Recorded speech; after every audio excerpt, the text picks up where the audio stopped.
FIPA dengan NIM B100180809, mahasiswi Fakultas Hukum Universitas Jambi. Nah, di sini saya mendapat tugas dari Bapak Muhammad Eriton SHMK selaku dosen pengampu acara peradilan konstitusi untuk mengajak kalian belajar bareng mengenai sejarah, kedudukan, fungsi, dan Mahkamah Konstitusi. Terus ya videonya.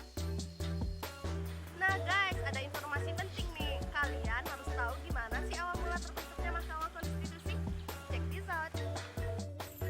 Mahkamah Konstitusi terbentuk berawal dari amandemen konstitusi yang dijalankan MPR di tahun 2001. Hal ini diikuti dengan pengadopsian Mahkamah Konstitusi yang merupakan bagian dari perkembangan tentang pemikiran hukum di abad 20.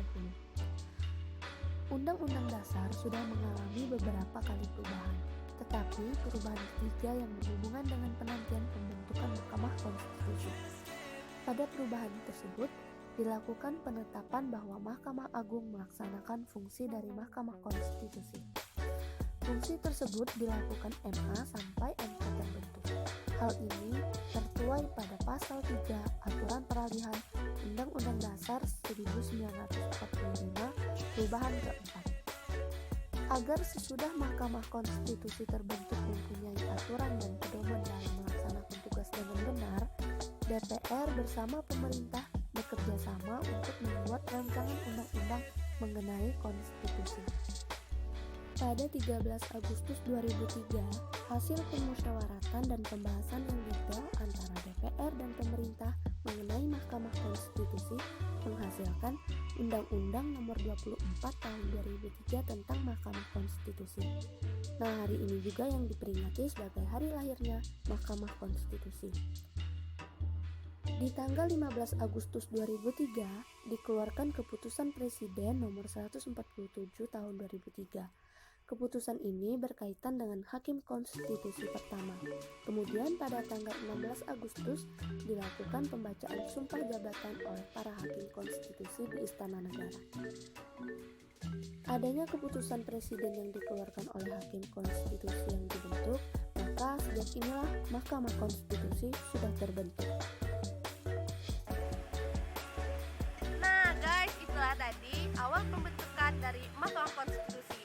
Selanjutnya kalian perlu tahu nih, gimana sih kedudukan dari Mahkamah Konstitusi di Indonesia? Mari kita simak penjelasan berikut.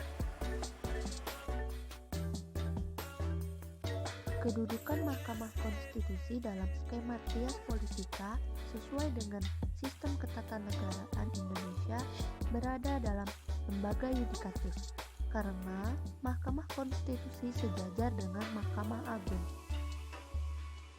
Mahkamah Konstitusi juga merupakan salah satu lembaga negara yang melakukan kekuasaan kehakiman yang merdeka untuk menyelenggarakan pengadilan guna menegakkan hukum dan keadilan.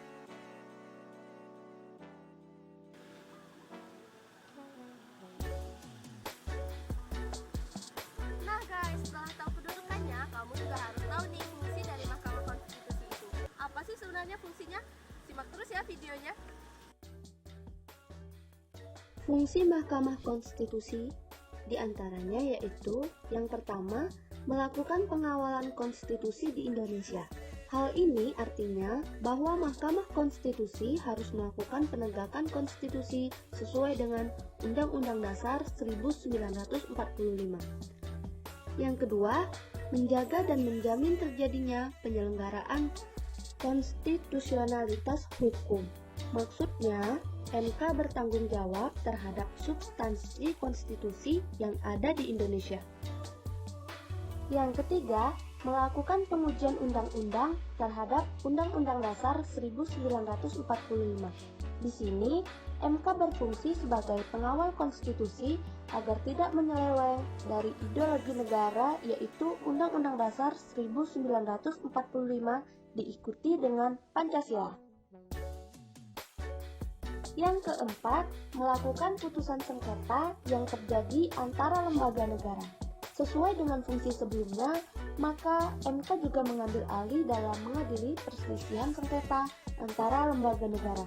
yang memang lembaga negara tersebut lahir oleh amanat Undang-Undang Dasar 1945. Dan yang terakhir, Mahkamah Konstitusi berfungsi sebagai the final interpreter of the Constitution. Final interpreter atau sebagai pihak yang akan menafsirkan secara final pada suatu konstitusi itu sendiri. Atau dengan kata lain, MK lah sebagai mufasir daripada konstitusi yang disahkannya. Nah, terakhir nih guys, penjelasan dari aku. Kalian harus tahu tentang kewenangan dari Mahkamah Konstitusi itu sendiri.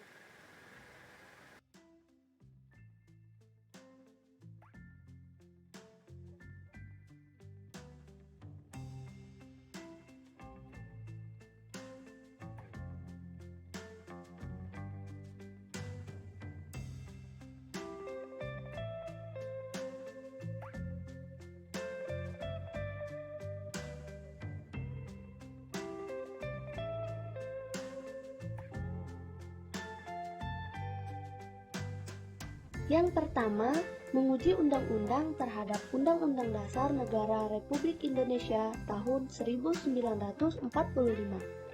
Yang kedua, memutus sengketa kewenangan lembaga negara yang kewenangannya diberikan oleh Undang-Undang Dasar Negara Republik Indonesia tahun 1945.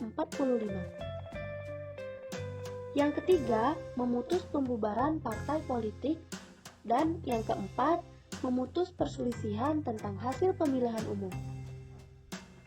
Sedangkan yang terakhir, Mahkamah Konstitusi wajib memberikan putusan atas pendapat DPR bahwa presiden dan atau wakil. Mahkamah Konstitusi mempunyai 4 kewenangan dan 1 kewajiban sebagaimana diatur dalam Undang-Undang Dasar 1945 Pasal 24C ayat 1 dan ayat 2. Mahkamah Konstitusi berwenang mengadili pada tingkat pertama dan terakhir yang putusannya bersifat final untuk hal-hal seperti berikut.